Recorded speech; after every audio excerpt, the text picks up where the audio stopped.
Hello Narayan সাকসেসের বন্ধুরা, আজ আমরা যাচ্ছি নারায়ণগঞ্জ জেলার বন্দর থানার সাবদিতে। সাবদির সরিষা ক্ষেত ও তার আশপাশের গ্রামগুলো আমরা আপনাদেরকে ঘুরে দেখাবো। চলেন ঘুরে আসি।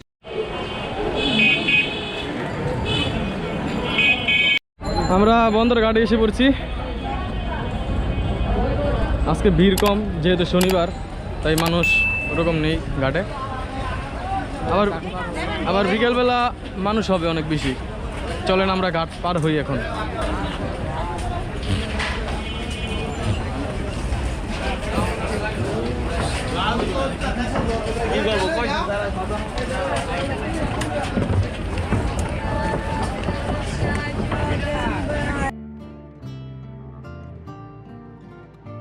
আমরা প্রথমে গিয়েছিলাম নারায়ণগঞ্জের চাষারায়। চাষারা থেকে রিকশায় করে আমরা পৌঁছাই বন্দরঘাট।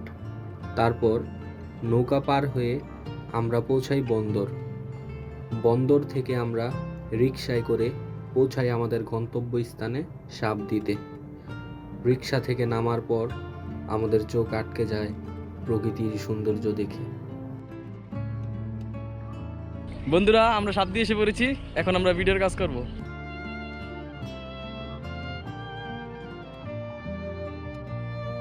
দিগন্তে যত দূর চোখ যায় যেন হলুদ এক নদী এঁকে বেঁকে বয়ে চলেছে, অথবা সবুজ মাঠের বুকে দিগন্ত জুড়ে বিছানো কোনো হলুদ রঙা কার্পেট।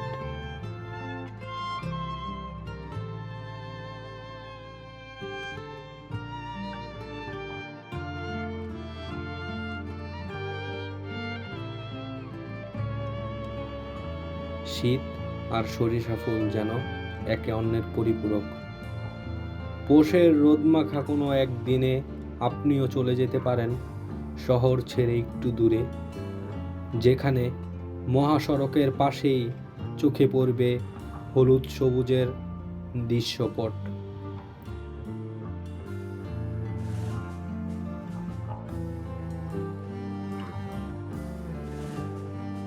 সরিষা ক্ষেতের কাছে গিয়ে দেখতে পাবেন ফুলে ফুলে মৌমাছি, প্রজাপতি ও ছোট ছোট পাখিদের ওড়াউড়ি।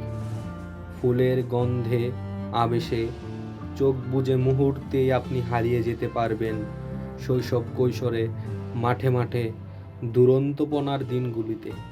তবে প্রকৃতির সৌন্দর্য উপভোগ করার পাশাপাশি একটুখানি খেয়াল তো করতেই হবে যেন ফসলের ক্ষতি না হয়।